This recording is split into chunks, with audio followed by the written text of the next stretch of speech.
애굽에서 종살이를 하던 이스라엘 백성들은 모세를 앞세워서 이집트를 탈출했습니다. 우리가 잘 아는 출애굽이죠.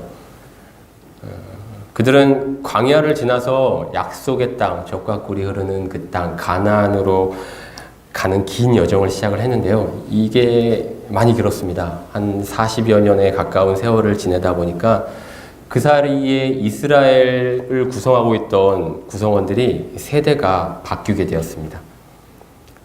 출애굽을 직접 눈으로 보고 경험을 했던 세대들이 있는데 그 세대들이 이제 점점 수가 줄어들고 광야에서 태어난 어린 이스라엘 백성들이 점차 성장해서 이제 이스라엘의 주류를 이루게 되었습니다.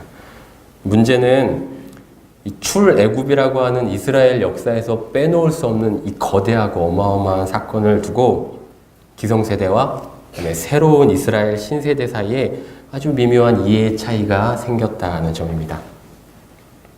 우리도 성경을 통해서 알 수 있는 이스라엘 백성들의 애굽 시절이 있습니다.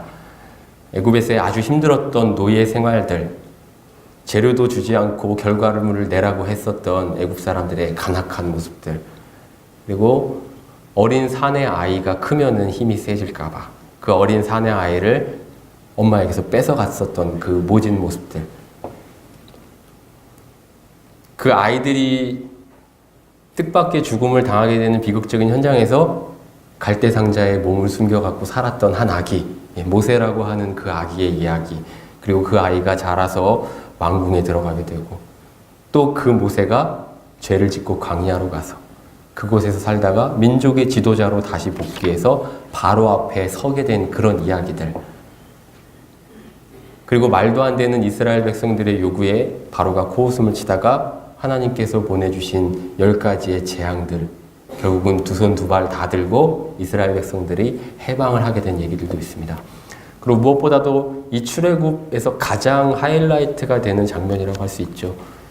이스라엘 백성들이 그 넓고 큰 바다를 땅으로 건너서 무사히 한 사람도 다치지 않게 홍해를 건넜고 뒤를 따라오던 애국 군사들이 그 바다에 수장이 돼서 큰 승리를 거두게 되었던 그 일들을 직접 경험한 세대들이 있는데 그 세대들이 이제 자꾸만 죽고 그 말 그대로 이야기를 그냥 귀로 전해드렸던, 입으로 전해드렸던 세대들이 이제 이스라엘을 구성을 하고 있는 것입니다.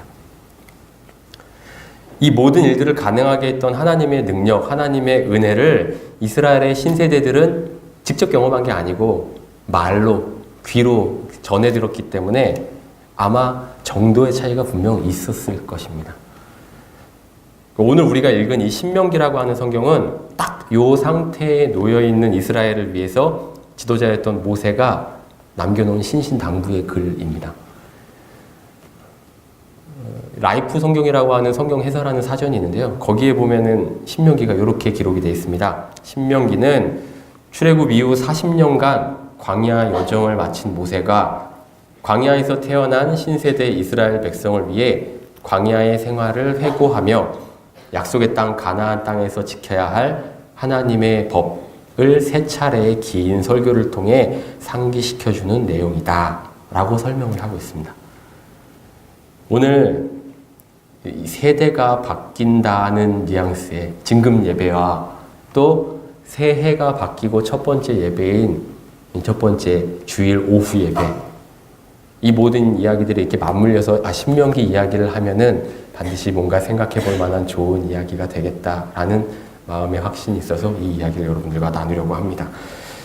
여러분, 새해가 되면은 결심들을 많이 합니다. 여러분들도 이런저런 결심들을 좀 하셨나요? 저는 운동을 하기로 뻔한 결심을 했습니다. 근데 돈이 드는 건 좀 그렇고, 그리고 갑자기 무리한 운동을 하면 안 될 것 같아서 집에서 할 수 있는 운동을 천천히 시작해서 이제 차츰 강도를 높여 나가야지 계획을 세우고, 그래, 이제 하루에 푸시업 있잖아요. 이게 그 푸시업을, 맨손으로 하는 그 푸시업을 하루에 50개씩만 하자. 그럼 오늘이 7일이잖아요. 그러면 제가 올해 들어서 푸시업을 몇 개를 했을까요? 네? 네, 20개 했습니다. 첫날 20개를 하는데 8회 경련해서 사실은 마지막 2개 정도는 그냥 약간 그 의아무야하게 하는 듯 마는 듯 했습니다. 와, 이게 저도 하면서 놀랐습니다. 아, 이게 체력이 이렇게 떨어졌나 싶더라고요. 팔이 막 부들부들부들 떨리면서 더 했다가는 50개를 채우기는커녕 자녀들에게 망신을 당할 것 같아갖고 괜히 그냥 20개만 하고 일어나고 이렇게 하고 그 다음날부터 못 하겠더라고요. 우리는 항상 매년 뭔가 계획을 세우지만 그 실행이 참 쉽지가 않습니다. 그래서 제가 운동 다음에 세운 계획은 뭐였냐면 좀 쉽게 할 수 있는 일. 책상과 책장 정리를 좀 하자. 그거는 좀 쉽잖아요. 몸 많이 안 움직여도 되니까. 그래서 공부 못하는 학생들의 공통점인 것처럼 책상에 있는 짐들을 싹 다 박스에다 담고 하나씩 정리를 했는데 3일을 했는데 아직도 못하고 왔어요. 월요일날 가서 또 해야 돼요. 그리고 이제 책장 정리를 했는데요. 제가 아는 몇몇 목사님들은 책이 굉장히 많습니다. 책을 너무너무 많이 좋아하셔갖고 책을 많이 보시기도 하고 그러거든요. 그래서 서재에 책들이 많은데 저는 그렇지 않습니다. 저는 책을 별로 좋아하지 않습니다. 많이 읽지도 못하고요, 사실. 그래서 서재에 제 책이 그렇게 많지도 않아요. 근데 그 책을 정리를 이렇게 하려고 제가 하는 정리는 다른 거 없고요. 그냥 줄 맞춰 놓는 겁니다. 높이가 이렇게 삐져나오면 보기가 안 좋으니까 그거 빼갖고 이쪽을 빼놓고 하는 수준인데 그렇게 정리를 하다 보니까 이건 뭐지? 못 보던 책이 하나가 보이는 거예요. 그 책이 바로 이 책입니다. 하얀색 책인데요. 멀어갖고 글씨가 잘 안 보이시죠? 이 책 제목이 빵만으로는 살 수 없다라는 책인데요. 저는 이 책이 왜 제 서재에 꽂혀 있는지를 잘 모르겠더라고요. 그래서 한 장을 쫙 넘겨보니까 여기 뭐가 이렇게 붙어 있어요. 여기 뭐라고 써 있냐면 축 목사 안수 이우섭이라고 되어 있고 2012년 4월 22일 박종섭 목사님. 그래서 제가 머리를 막 더듬어갖고 박종섭 목사님이 누구시지? 지금으로부터 5년 전 제가 이제 막 목사 안수를 받았던 그날 저는 포항에서 목사 안수를 받았는데요. 그 당시에 제가 속해 있었던 경북 지방의 지방회장 목사님이세요. 그러니까 지방회장 목사님이 이제 새내기 그 후배 목사 안수 이제 시작하는 친구에게 이 책을 선물로 주셨던 거예요. 근데 제가 목사 안수 이제 여러 하객들이 또 오시기도 하고 뭐 처리해야 되는 일들이 있고 하니까 정신이 없어서 받아놓고 그냥 꽂아놓고 몰랐었던 책인 겁니다. 저에게 이렇게 의미 깊은 책을 주셨는데 그거를 이제 5년이 지나갖고 처음 보게 된 거예요. 그래서 죄송하기도 하고 그래갖고 이제 책을 앞에를 몇 장을 좀 펼쳐봤습니다. 그 자리에서요. 근데 이 책은요, 예전에 나온 책이기는 한데 제목이 바뀌어갖고 작년 8월 달에 새로 나왔습니다.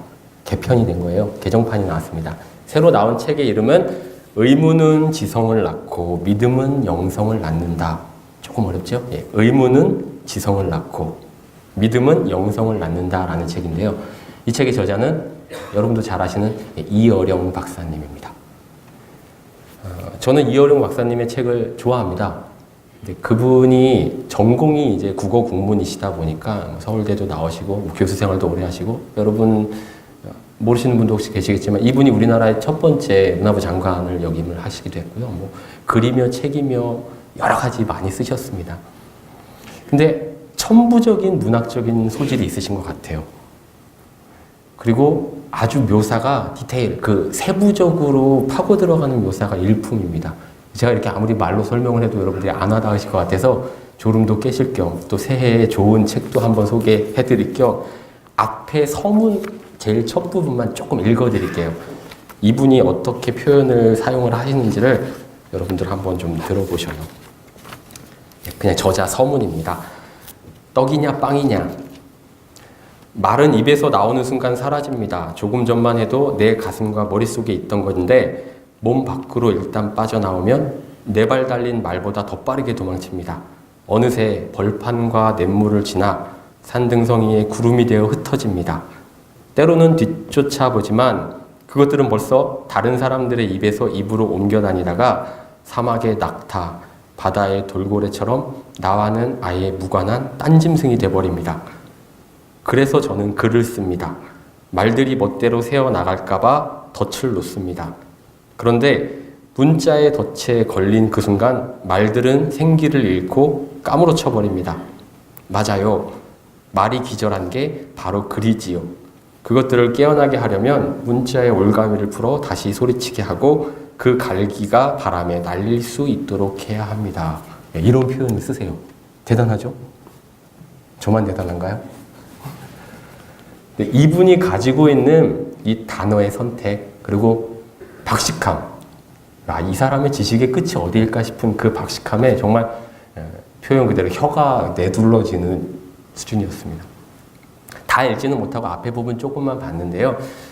사실 이어령 박사님이 그렇게 박식하시고 천부적인 문학적 소질이 있으시지만 이분은 신학자도 아니시고 또 이분은 신앙생활을 늦게 하셨기 때문에 신앙의 깊은 단계까지 와 있는지는 제가 판단할 부분은 아닌 것 같습니다.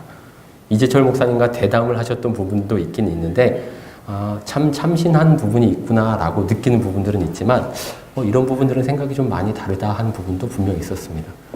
근데 그렇게 생각이 다르다고 생각한 부분 중에 하나가 바로 이 책의 제목이기도 합니다.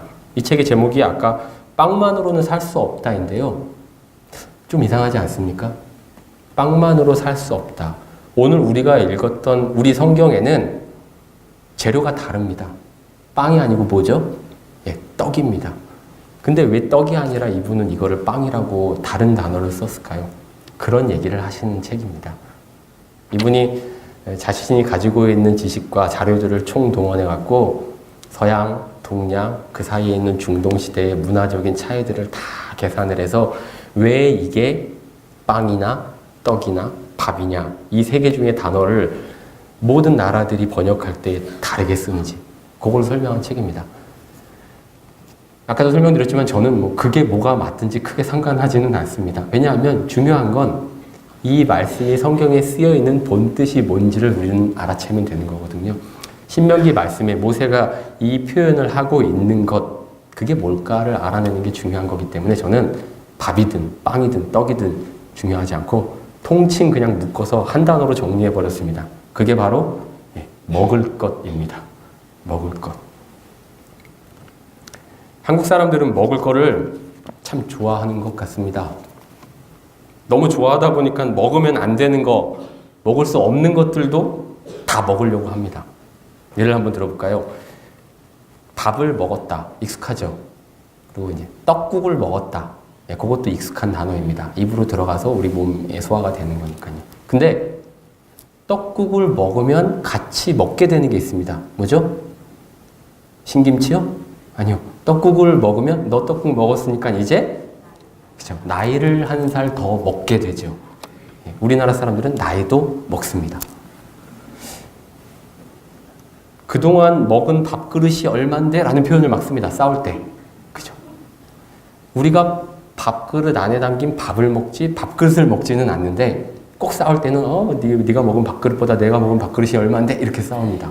밥그릇도 먹고요. 좋은 영화나 드라마를 보면 나 뭐 먹었어 얘기합니다. 뭐 먹었다 그러죠? 감동 먹었다고 얘기합니다. 감동도 그냥 먹어버립니다. 축구를 열심히 보다 보면 해설자가 얘기를 합니다. 안타깝게 우리나라가 한 골 먹었습니다. 골도 먹습니다. 그리고 막 잘못을 하면 욕도 먹고요. 벌점도 먹고 징계도 먹습니다. 다 먹습니다. 그리고 사업도 먹기는 먹는데 이건 좀 특별하죠. 그냥 먹지 않고 말아 먹습니다. 그리고 살다 보면은 자꾸 뭘 잊어먹었다라고도 합니다. 그죠? 수없이 많은 먹는다는 표현들을 우리나라 사람들은 사용을 합니다. 왜 그럴까요? 예전에 그 월드컵 시절에 히딩크 감독님이 나는 아직도 배고프다라고 얘기를 해서 크게 화제가 된 적이 있죠. 우리나라 사람들은 먹어도 계속 배가 고픈가 봐요. 근데 이 일을 역사적으로 일리가 있다라고 표현한 사람들이 있습니다. 우리나라는 참 어려운 세월을 극복하면서 여기까지 왔습니다. 우리 아버지 세대, 그 윗세대, 그리고 그 윗세대까지 너무 많이 고생하셔갖고 지금 이만큼 우리나라가 경제적 도약을 이루었고 우리가 혜택을 누리고 있습니다. 그 과정 자체를 한 단어로 표현하라 그러면 그건 정말 그냥 배고픔일 겁니다. 저도 보릿고개나 수도가에서 물로 배 채우는 장면을 경험하거나 본 세대는 아니기 때문에 저도 그냥 어림짐작만 할 뿐이죠. 아마 이 가운데에는 좀 연세가 있으신 어르신들은 남에게 차마 부끄러워서 말로 꺼내놓고 표현은 못하지만 정말 배고프고 서러웠던 경험이나 사연들을 가지고 있는 분도 계실 겁니다. 해방과 전쟁을 겪고 난 이 땅에서 그 상흔을 극복하기 위해서 피땀 눈물을 흘렸던 세대는 정말 잘 살려고 이를 악물고 노력을 했다고 합니다. 그리고 그 열심히 살아야지 하는 바통을 뒤에 따라오는 세대에게 넘겨줬어요. 그 세대는 그 바통을 이어서 우리도 한번 잘 살아보세. 그리고 새마을 운동을 합니다. 그리고 그 바통을 누구한테 넘겨줍니까? 자, 우리나라도 이제 잘 살게 됐으니까 세상 사람들한테 잘 살게 됐다고 자랑 한번 하자. 그래서 아시안게임 올림픽 세대에게 이 바통을 넘겨줍니다. 그 바통을 이어서 열심히 또 달리다가 이제 밀레니엄이 지나고 월드컵 세대에게 또 그 바통을 넘겨주죠. 그리고 이제 그 바통이 평창 동계올림픽까지 바통이 이어지는 것 같습니다. 그렇게 자꾸 세대를 넘어서 바통을 이어받는 동안 이 먹을 것에 대한 한국 사람들의 갈증과 집착이 점점 심해지는 걸 보게 됩니다. 어느 순간 우리 민족이 갖고 있는 먹을 거에 대한 자세가 왜곡이 된 것 같아 보입니다. 아주 못 먹고 굶던 시대에서 이제는 더 이상 굶지도 않는, 또 하루의 양식을 먹는 것으로 충분히 만족할 수 있는데, 그 시대가 지나고 나서 이제는 먹을 것을 낭비하고 버리고 일부러 안 먹고 살을 빼고, 심지어 먹을 게 충분한데도 뒤로는 더 먹을 걸 자꾸만 가지려고 쌓아두려고만 하는 그런 세대가 요즘입니다. 먹을 것의 본질은 입으로 들어가서 그게 우리 몸에 에너지를 내갖고 우리가 열심히 살게 만들어준다는 데 있습니다. 근데 삶을 살 수 있는 에너지를 얻을 만큼 충분한 먹을 게 있는데도 불구하고 자꾸만 곳간에다가 더 먹을 걸 쌓아두려고 하는 모습에 성경에도 나오는 장면이 있습니다. 그 부분이 오늘 우리가 읽었던 신명기 말씀하고도 겹쳐지는 부분이 있어서 그 말씀을 한번 찾아보려고 합니다. 출애굽기 16장 19절에서 20절 말씀인데요. 우리 한 목소리로 같이 읽어보겠습니다. 시작! 모세가 그들에게 이르기를 아무든지 아침까지 그것을 남겨두지 말라 하였으나 그들이 모세에게 순종하지 아니하고 덜어는 아침까지 두었더니 벌레가 생기고 냄새가 난지라. 모세가 그들에게 노하니라. 뭐에 대한 이야기죠? 출애굽 시절 하나님께서 베풀어 주셨던 만나에 대한 이야기입니다. 일용할 양식으로 하나님이 만나를 이스라엘 백성에게 허락해 주셨는데, 처음에는 와 이게 뭐야? 신기하다 하고 먹었던 이스라엘 백성들이 꾀가 생기는 거예요.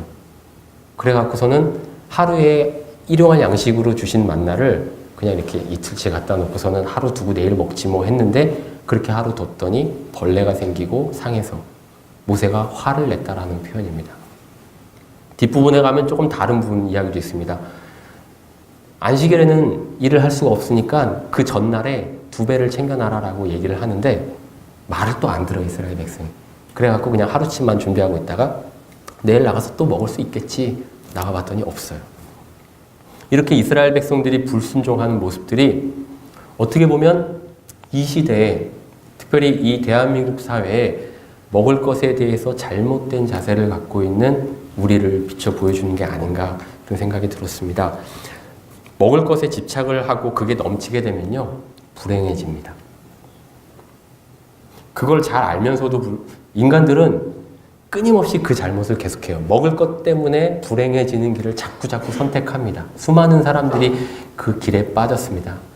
왜냐하면 먹을 것에 대한 유혹은 인간이 참아내기 힘든 큰 유혹이기 때문에 그렇습니다. 먹을 게 큰 유혹이라고 하는 증거는 우리가 오늘 읽은 이 본문과 연결된 우리가 더 잘 아는 신약성경 말씀에 나와 있죠. 그 부분도 한번 좀 살펴보겠습니다. 마태복음 4장 1절부터 4절까지 말씀인데요. 사실 오늘 본문 말씀을 우리는 이 구절로 더 잘 알고 있죠. 마태복음 4장 1절부터 4절 다시 한번 한 목소리로 읽겠습니다. 그때 예수께서 성령에게 이끌리어 마귀에게 시험을 받으러 광야로 가사 40일을 밤낮으로 금식하신 후에 줄이신지라. 시험하는 자가 예수께 나아서 이르되 내가 만일 하나님의 아들이거든 명하여 이 돌들로 떡덩이가 되게 하라.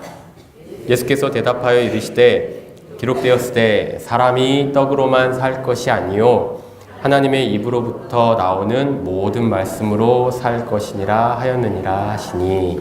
아멘. 완벽한 인간의 육신을 입고 이 땅에 오셨던 주님은 공생애를 시작하시기 전에 광야에서 금식을 하시고 잔뜩 굶주린 그 상태에서 사탄에게 시험을 받으셨습니다. 그 첫 번째 사탄의 시험 문제가 바로 이 먹을 것에 관한 시험이었습니다. 먹을 것이 인간에게 얼마나 큰 유혹인지를 단적으로 보여주는 장면이 아니라 할 수 없습니다. 하나님께서 저와 여러분 같은 하나님의 자녀들에게 돌을 떡으로 만드는 능력을 안 주신 게 얼마나 다행인지 모르겠습니다. 하나님이 만약 우리에게도 그런 능력을 주셨다면 이 세상에 돌은 하나도 안 남아났을 것입니다. 저기 저 노르스름하고 예쁘게 생긴 이 돌을 봐. 요건 딱 인절미네. 인절미로 바뀌어라. 저 길다란 돌은 가래떡으로 바뀌어라. 여기 이렇게 모양이 색깔이 켜켜이 잘 쌓여있는 요 돌은 무지개 떡이 되어라. 울산바위 거대한 떡이 되어라. 막. 사람들의 욕심이 끝이 없다 보니까 사람은 무엇인가를 자꾸만 갖고 먹으려고만 합니다. 근데 주님은 달랐어요. 주님은 신명기에 있는 이 말씀을 가지고 아주 강력한 사탄의 유혹을 물리치셨습니다. 오늘 말씀 첫머리에 저는 이스라엘 세대에서 그 세대의 경계선에 서 있는 구세대와 신세대 사이의 일들을 조금 언급을 드렸습니다. 우리 윗세대들, 말 그대로 입으로 들어가는 먹을 것에 몰입했던 세대들. 근데 그 다음 세대들은요, 주머니에 넣어둘 수 있는 먹을 것, 즉 물질에 골몰을 했습니다. 근데 우리 다음 세대들은 어떨까요?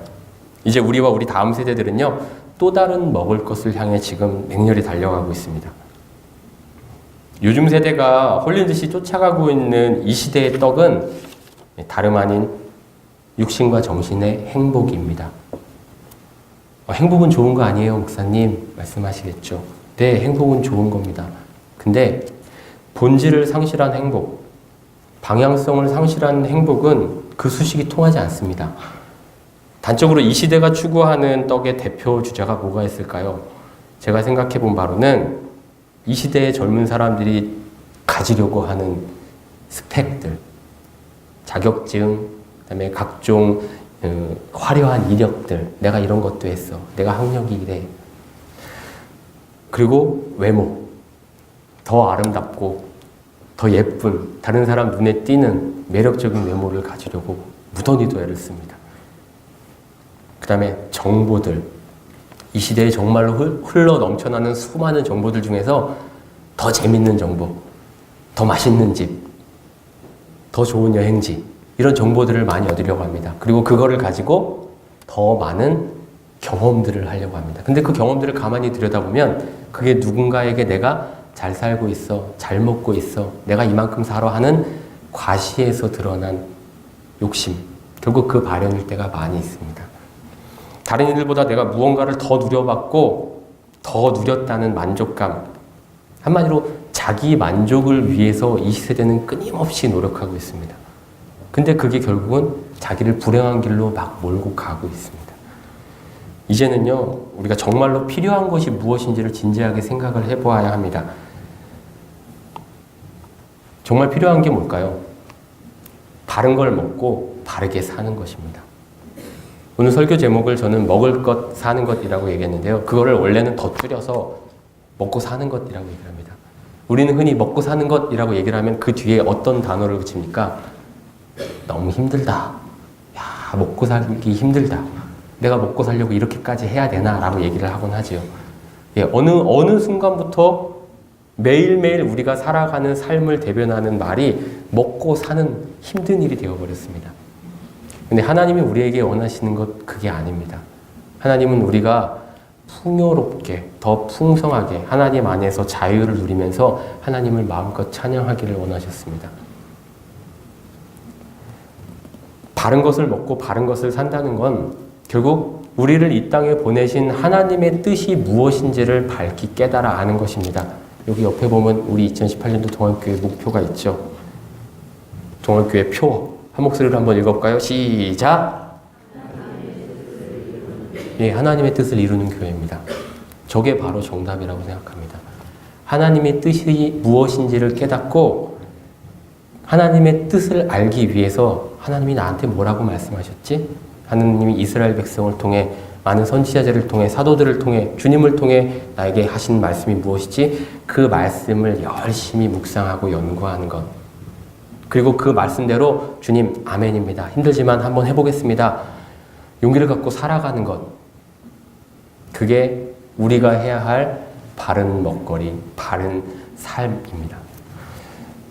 오늘 특별히 진금 예배를 생각을 하면서 저는 학년이 차츰차츰 올라가는 우리 아이들, 우리 자녀들에게 무엇을 좀 남겨주면 좋을까 고민을 했습니다. 그래서 새해 첫 주일이기도 하고 여기 앉아 계신 여러분들 스스로도 내가 새해 한 해는 신앙생활을 이거부터 시작해 봐야지 다짐도 하실 겸 내가 이렇게 신앙생활하는 모습을 내 자녀들에게 보여줘야지 그 다짐도 같이 좀 했으면 좋겠습니다. 첫 번째로는요, 말씀 암송을 했으면 좋겠습니다. 근데 어려운 말씀 암송하시지 마시고요. 가능한 것, 쉬운 것부터 암송하세요. 우리 교회 표어에 있는 저 말씀 얼마나 쉽습니까? 데살로니가전서 5장 16절 18절 말씀 안 써있지만 여러분 들으면 다 아시는 말씀이에요. 항상 기뻐하라, 쉬지 말고 기도하라, 범사에 감사하라. 이게 하나님의 뜻이라고 말하고 있습니다. 이렇게 성경 말씀들을 암송하셨으면 좋겠습니다. 1년이 12달이니까 최소한 한 달에 한 개씩 적어도 12개의 말씀은 암송하셨으면 좋겠습니다. 다만 개인적으로 부탁드리는 건 내가 이렇게 하면 복을 받는다라는 말씀보다는 내가 어떻게 해야지 바르게 사는 삶일까에 대한 말씀들을 좀 암송하셨으면 좋겠습니다. 지난 성탄절날 저희 이제 유아부 꼬꼬마들이 나와갖고 여기서 노란색 옷을 입고서는 열심히 나름 찬양을 하나님께 드렸습니다. 근데 그 친구들이 처음 여기에 나와갖고 제일 처음에 뭐 했냐면요, 말씀 암송했어요. 오늘 다윗의 동네에 어쩌고 이러면서 했는데 사실은 아이들은 아직 말씀 잘 못 암송하죠. 근데 그거 하나 잘합니다. 마지막에 아멘! 예, 그거 1년 동안 연습했습니다.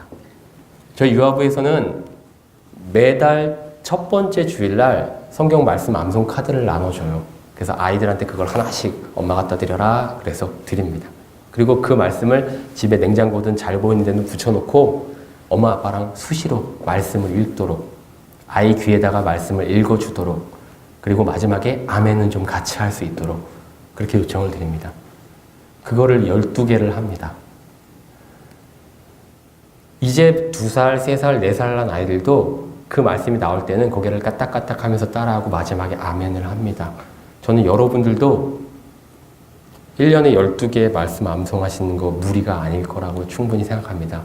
욕심이 더 있으신 분은 좀 길게도 외우셨으면 좋겠어요. 10편, 1편, 10편, 23편 이렇게요. 우리한테 익숙한 말씀들 정확하게 한번 암송해 보시면 어떨까요?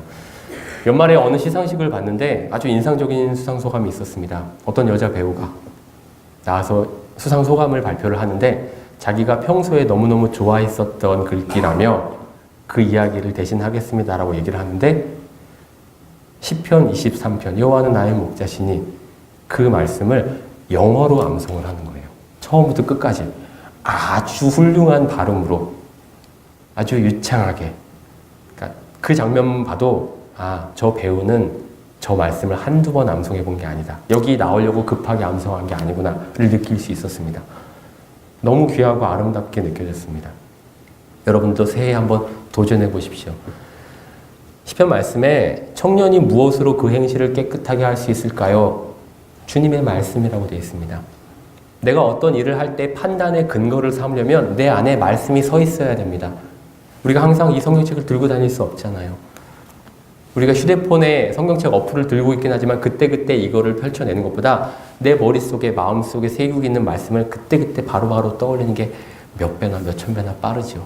그래서 여러분들이 말씀을 암송하시라고 부탁을 드리는 겁니다. 말씀을 잘 암송하는 방법의 일환으로 제가 두 번째 또 부탁을 드립니다. 두 번째는 성경을 한번 직접 써보십시오. 작년에 우리 교회에서 성경 필사 운동을 했었습니다. 그 일에 참여하신 분들이 너무너무 대단하고 귀하게 느껴졌습니다. 쉬운 결정이 아니었을 겁니다. 저도 성경을 써보긴 했지만 성경을 쓰는 일이 보통 피곤하고 힘든 일이 아닙니다.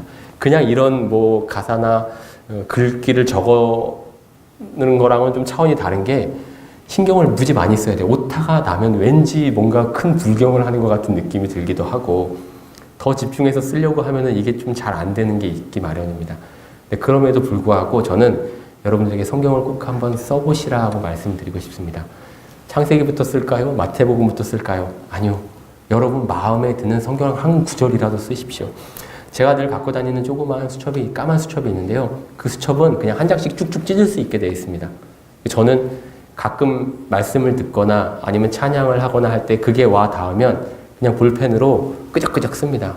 초등학교 학생 같은 그런 글씨체인데요. 그 글씨로 그냥 제가 말씀을 거기다가 기록을 합니다.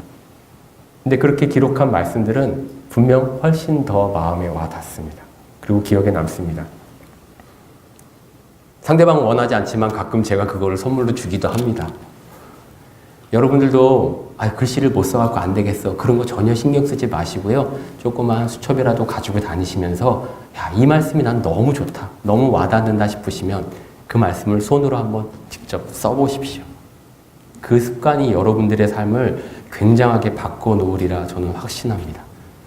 그리고 세 번째 부탁입니다. 세 번째는 가족과 함께 성경을 읽으셨으면 좋겠습니다. 제가 가족과 함께라는 단서를 붙인 이유는 사실 가정 예배를 드리라고 말씀을 드리고 싶은데 그게 쉬운 일이 아닙니다. 가정 예배가 가지고 있는 기초적인 형식이라는 게 있잖아요. 근데 그 형식을 따라가려다 보면 사실은 많이 부담이 되는 게 사실입니다. 그래서 저는 가정 예배까지는 아니라 하더라도 가족들과 함께 우리 한번 이 성경책 돌아가면서 한 번씩 읽어볼까? 라고 날짜와 시간을 정하고 글씨가 크고 멋진 성경책을 하나 준비하셔서 지금 있는 개역 개정이 어렵다면 뭐 쉬운 성경이나 세번역 성경 같이 잘 읽히는 성경책을 준비해서 가족들과 함께 읽으셨으면 좋겠습니다. 잠언이나 시편 말씀이나 아니면 서신서에 있는 말씀들은 편당 짧기도 하고 내용이 많이 어렵지도 않습니다. 앞에서부터 창세기부터 읽으려고 하면은 뒤에 남은 것들이 부담이 될 테니까 그 역시 여러분들이 마음에 드는 부분부터 골라갖고 가족과 함께 성경을 좀 읽으십시오. 그리고 만일 성경을 펼쳐놓고 읽는 게 힘들다 하시면 함께 사는 배우자나 자녀들에게 아니면 저 예쁜 손주들에게 성경 이야기를 좀 들려주시는 한 해가 되었으면 좋겠습니다. 얼마 전에 우리 교회 한 권사님이 저에게 찾아오셨습니다. 그리고 부탁을 하나 하셨어요. 목사님, 우리 손녀딸이 7살인데 복음을 좀 잘 얘기를 설명을 해주고 싶은데 어떤 자료를 가지고 얘한테 복음을 설명해 주면 좋을까요? 라고 저한테 물어보셨어요. 제가 정확하지는 모르겠지만 횟수로 5년차 동안교회 사역을 하면서 처음 그런 질문 받아봤어요. 너무 기뻤습니다. 그림이 이렇게 그려졌어요. 따뜻한 이불 덮고 손녀딸이 할머니 품에 쪼르르 달려와서 할머니가 들려주는 성경 이야기에 귀를 기울이고 근데 그건 뭐야? 그건 왜 그래? 라고 물어보면 할머니는 또 대답해주는 그 모습이 너무너무 귀한 일이다라는 생각이 들었습니다. 그래서 그 자리에서 제가 바로 대답을 못 해드리고요. 제가 한 주일 동안 열심히 고민해 보겠습니다. 그리고 그 다음 주에 그만큼 권사님이 못 나오시는 바람에 2주에 걸쳐서 시간을 충분히 들여갖고 제가 자료를 찾아서 권사님 지금 손녀딸이 나이가 요렇고 글씨는 요 정도 읽고 또 성격이 어떻고 하니까 요게 좋을 것 같아요 라고 권해드렸습니다. 책 하나 하고 또 읽기만 하면 또 요즘 아이들은 많이 지루해 하니까 요즘 휴대폰으로 동영상 많이 보잖아요. 그래서 그 동영상으로 성경 인물 이야기 볼 수 있도록 하는 몇 개를 소개를 해드린 적이 있습니다. 저는 그런 모습이 우리가 현 세대에서 신명기서를 써내려가는 방식이 아닌가 생각합니다. 여기 계신 여러분들은 신앙생활 잘 하시니까 이 오후에 이렇게 앉아 계시고 이 졸린 시간에도 귀를 열고 눈을 깜빡깜빡 하시면서 말씀을 들으시잖아요. 여러분들의 다음 세대들은요. 이 자리에 얼마나 남아있을까요? 그 다음 세대에게 여러분들이 니네는 니들이 똑똑하니까 알아서 하겠지가 아니고요. 여러분들이 숙제처럼 전해주셔야 하는 일이 있습니다. 그게 바로 잘 먹고 잘 사는 일입니다. 하나님의 말씀을 먹고 하나님의 말씀대로 사는 법을 가르쳐 주셔야 되는데 삶으로 가르치는 게 남는 거 아시죠? 여러분들이 먼저 그렇게 사셔야 합니다. 세 가지 부탁을 드렸습니다. 말씀을 암송해 보시고요. 말씀을 직접 손으로도 써 보시고요. 그리고 가족과 함께 말씀을 읽는, 내 주변에 있는 사람들에게 성경의 이야기들을 들려주는 그런 2018년 한 해가 되었으면 좋겠습니다. 말씀을 바로 먹는 것, 그리고 그 말씀대로 살려고 치열하게 몸부림치는 것, 발버둥 치는 것, 그게 우리가 2018년 한 해를 주님의 뜻대로 여기 있는 우리 동안교회 표처럼 하나님의 뜻을 이루는 길이 아닌가 생각을 합니다. 이 자리에 있는 동안교회 모든 성도 여러분, 2018년 끝나는 그 송구영신의 밤에 내가 이 한 해 동안은 정말 신앙의 진보를 요만큼이라도 이루었구나 라고 돌아볼 수 있는 우리 성도님들 다 되시기를 주님의 이름으로 간절히 축복을 드립니다. 잠시 기도하겠습니다.